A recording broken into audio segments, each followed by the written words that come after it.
तर नमस्कार मित्रांनो, गुंड पाटील गोट फार्म या यूट्यूब चॅनलचे सगळ्यांचं स्वागत आहे। तर पहिलं लाईव्हमध्ये पण मी सांगितलं आपल्या शेडचं काम चालू आहे। तर शेडचं काम बऱ्यापैकी कंप्लीट झालेलं आहे। आता फक्त जाळी मारायला चालू आहे। तुम्ही बघा इथं खड्डे वगैरे जाळीसाठी गेट वगैरे तयार करण्यासाठी मारायला चालू आहेत। पलीकडल्या साईडला शेळ्या बसवलेल्या आहेत आपण। हे बघा इथं आपल्या शेळ्या बांधलेल्या आहेत। सध्या जाळीचं काम बाकी आहे। आपलं शेडचं काम कंप्लीट झालेलं आहे। सध्या खड्ड्याचं काम चालू आहे। इथं खड्डे मारायला चालू आहेत, तुम्ही बघू शकता। अशी जाळी येणार आहे, पूर्ण इथं कंपाऊंड येणार आहे इथं मुक्त संचारसाठी। तर हे बघा आमच्या शेळ्या, तर निवांत शेळ्या बसलेल्या इथं। हे बघा ठोल्या काय करतो, तर निवांत बसलेत। सकाळ सकाळ कुट्टी टाकली होती, थोडीशी गवत पण टाकलेलं। हे बघा इथं खड्डे घ्यायचे, शेळ्या थोड्या वेळ बाहेर रिकाम्या सोडायच्यात। तर तुम्हाला थोडक्यात म्हटलं शेडची माहिती सांगावी कशी आहे काय। तर आपण 20 बाय 20चं शेड मारलेलं आहे। म्हणजे रुंदीला पण 20 फूट आणि लांबीला पण 20 फूट, हे बघू शकता तुम्ही। तर आरामात एक 20-25 शेळ्या बसू शकतात, अशा प्रकारचं शेड आहे।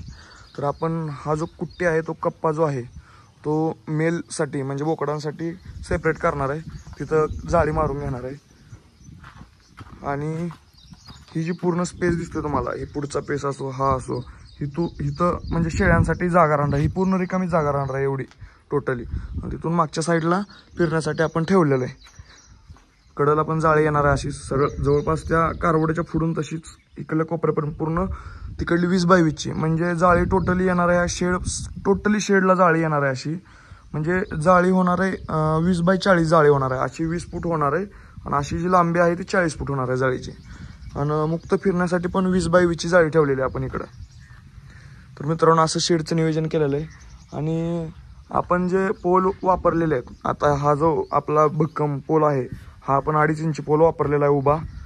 परत नंतर मध्ये जे दिसतंय तुम्हाला हे मधले जे हे आहेत पोल आहेत, ते वापरलेले आहेत आपण 1.5 इंची वापरलेत। आणि हे जे वरती असेच ह्याला गेलेले आहेत ते 2 इंची पोल वापरले। तर आपल्याला शेडला किती खर्च आला ते पण तुम्हाला व्हिडिओमध्ये पुढे सांगणार आहे। तर मित्रांनो, स्वस्तात जर आपल्याला शेड करायचं असेल, म्हणजे जास्त आपल्या शेळ्यांचं प्लॅनिंग नाही काही नाही, तर आपण जास्त मोठं शेडला पैसे गुंतवायचे नाहीत। कारण कसं आहे, पावसाळ्यातच फक्त थोडासा त्रास होतो, शेडचा उपयोग होतो। उन्हाळ्यामध्ये आणि हिवाळ्यामध्ये जास्त काही गरज लागत नाही शेडची। तर पावसाळ्यामध्ये शेळ्या पण ॲडजस्ट करतात बऱ्यापैकी, एकाला एक चिटकून राहतात एकदम। जिथं बाबा सुटसुटीत बसायचं तिथं चिटकून बसतात उलट, असा विषय। तर मित्रांनो, आपल्या शेडला खर्च आलेला आहे जाळी, शेड म्हणजे शेडचं पूर्ण मटेरियल जवळपास 60,000 रुपयाचं मटेरियल आहे आपलं सगळं। त्यामध्ये जाळी आली, नंतर एक 4 बाय 10ची पानं वापरलेली आहेत आपण टाटाची 40 mm ची। तर हे सगळं जे शेडचं 12 पानं वापरलेले आहेत, तर या सगळं शेडचा खर्च टोटली आपल्याला 60,000 रुपये आलेला आहे। प्लस मजुरी वेगळी आहे, म्हणजे फक्त मटेरियलचं सांगितलं तुम्हाला। आपल्याला मजुरी एक जवळपास जाळी दरवाजा सगळं मारण्याची जी मजुरी आहे ती 10,000 रुपये मजुरी घेतलेली आहे। म्हणजे जवळपास 70,000मध्ये आपलं एकदम एक 20 शेळ्या आणि एक 10 पिल्ली, आता 30 लहान मोठे बसण्याजोगं शेड झालेलं आहे। कसं आहे मित्रांनो, शेडला जर तुम्ही इन्व्हेस्टमेंट करत बसला तर पुढं तुम्हाला जी गुंतवायला रक्कम भेटते, जे शेळ्यांमध्ये जे खरं प्रॉफिट आहे ते शेळ्यांमध्ये। शेडला जास्त इन्व्हेस्टमेंट केली की आपण जो शेळ्यांचं वगैरे खरेदी करायची ते कमी करतो। म्हणजे जिथं आपण 10 पिल्ली खरेदी करायच्या सुद्धा किंवा 10 शेळ्या खरेदी करायच्या, तर 5 शेळ्या खरेदी करणार। त्याच्यामुळं जास्त शेडला गुंतवत बसू नका, जेवढं होईल तेवढं निवारा झाला पाहिजे शेळ्यांना, अशा हिशोबानं खर्च करा। व्हिडिओमध्ये शेड तुम्हाला कसं वाटलं कमेंटमध्ये नक्की सांगत चला। कारण कसं आहे ना, अशाच प्रकारच्या आपण शेळी पालनाविषयी, बोकड पालनाविषयी माहिती घेत येणार आहोत। ज्यांना कोणाला कुक्कुटपालनाविषयी आवड आहे, कुक्कुटपालनाविषयी माहिती पाहिजे, त्यांनी पण कमेंट करा किंवा मला ह्याच्याविषयी माहिती पाहिजे, आपण आणण्याचा नक्की प्रयत्न करू। तर तुम्ही बघा, मला सांगा कमेंटमध्ये शेडचं कसं प्लॅनिंग झालं काय। तर मित्रांनो, एकदा शेडचं कंप्लीट काम झालं की त्याच्यानंतर पण आपण एक व्हिडिओ बनवूया। म्हणजे कसं टोटली खर्च, गायला पण आत्ताच ओरडायचं होतं, तर टोटली खर्च किती आला शेडला हे पण सांगत जाईन मी।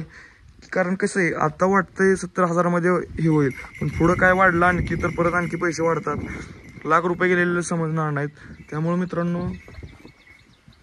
व्हिडिओ बघत राहा, कमेंट करत राहा, कसा वाटतो व्हिडिओ नक्की सांगत चला। तर मित्रांनो, चॅनलवरती नवीन असाल तर सबस्क्राईब करा। व्हिडिओ कसा वाटला कमेंटमध्ये नक्की सांगा. व्हिडिओ आवडला तर लाईक करा. भेटूया आपण एका नवीन व्हिडिओमध्ये. तोपर्यंत धन्यवाद.